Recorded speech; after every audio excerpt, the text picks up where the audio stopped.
tamales either. She would be. No, that's right. That's not how things work in Max Fun. No, egalitarian. So I think that Erica is not writing back to Jason because A, she knows she's correct. Cheesecake is a cake, and a corn dog is a corn dog, and is distinct from tamales. Also, she probably values her time.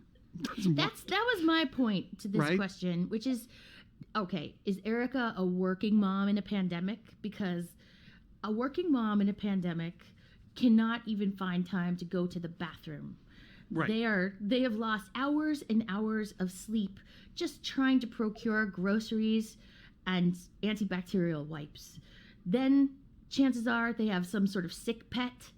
I'm just feeling it for Erica. Erica does not have time to answer these disputes. She needs a yoga class. I'm 100% with you, but I am going to venture a guess that that Erica and Jason and their friend group who share this text chat may not necessarily be parents. They may actually be people in their 20s. Here's why I'm the world's greatest detective. A, they have what is called a friend group, which none of us ever had in our lives.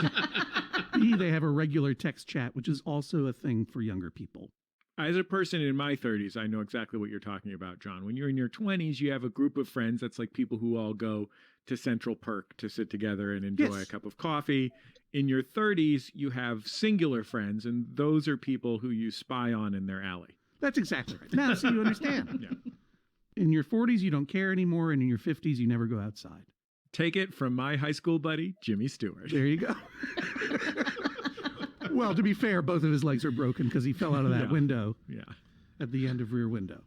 So I appreciate that people like what they like, right? There are people who really enjoy coming up with pointless semantic debates to argue endlessly. And it goes back to the whole history of Judge John Hodgman has involved them, and some of them quite famously and charmingly, like the two guys who used to fight about if a machine gun is a robot or not. And that's fine. Jason, you can like what you like and have this fun on your text chat. It's not for me anymore, but it's fine that you do it. But what I've discovered is that the people who do like to bring up these sort of semantic debates around is a hot dog a taco or whatever, they tend to be young people in college or younger people whose college are not too far in the rearview mirror and who desperately want to be back in college and feel that special collegiate illusion that time is endless and all you have to do is think about these dumb things to fight about, and everyone has to care about what you think, which is done, over. We all know that that's over with now. Also, let's face it, it's mostly dudes who fight about this stuff. So for Erica, for whatever reason, whether she is a harried mom in a pandemic, whether she has other responsibilities, whether it's that she knows she's not a mom, but she knows she's right and she values her time, she's over this, Jason and friend group. Let her be in your friend group. Let her like what she likes, which is not writing back to you.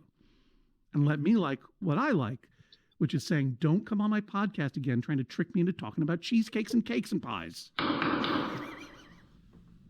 CK and C and P. Very good. VG, very good. Let's take a quick break. We'll be back with our guests, Kristen Anderson Lopez and Bobby Lopez, in a moment.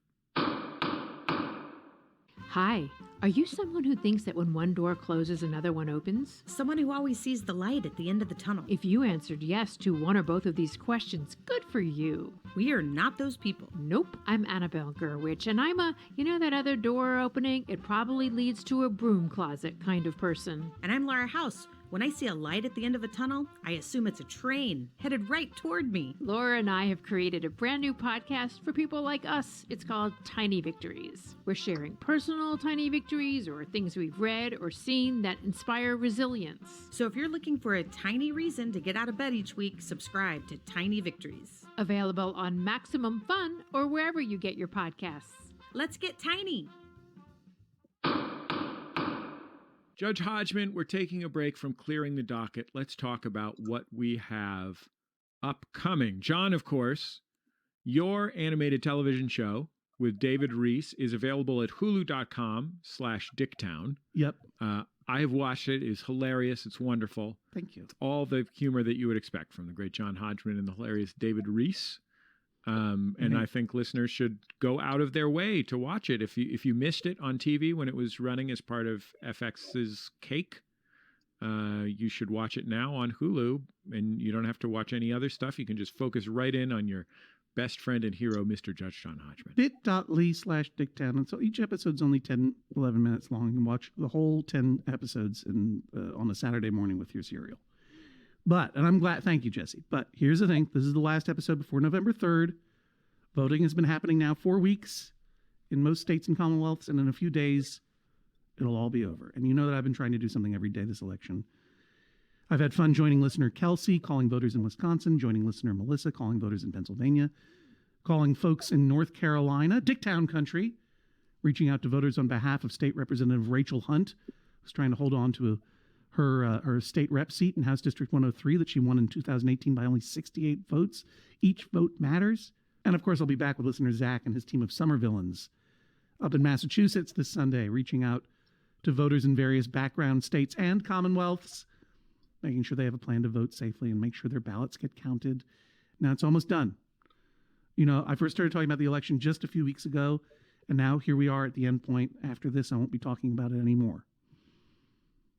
But I am so glad and grateful during that short period of time to have been welcomed and trained by these more experienced volunteers, to have reached out by phone and text, to make contact during these anxious and lonely days, to find people who share my values and be reassured by them, and to find people who don't share my values but are willing to talk about it with me on email and text and otherwise.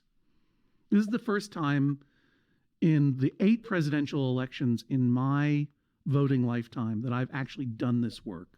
And I'm sorry that this is the first time. I'm sorry I didn't volunteer in all of them, because it's been great. I'm especially sorry I didn't do more in 2016. So my plug to you is just this. Vote, obviously, but don't just vote. There's still time left.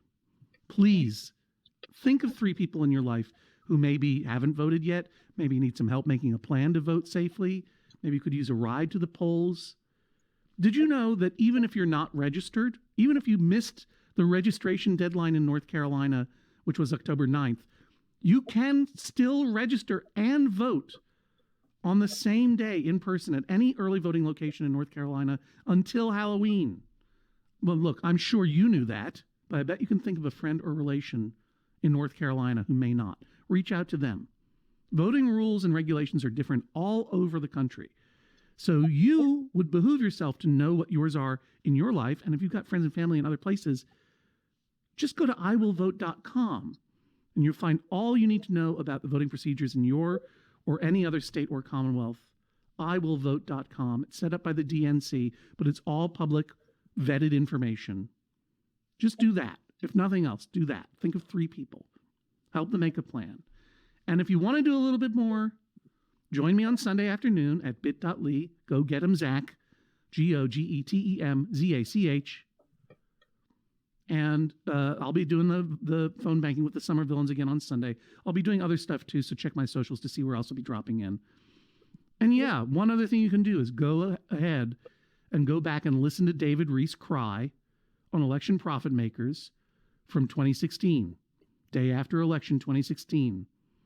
bit.ly/when Dave cries. Right? You don't want to wake up on November 4th wishing you could have done more.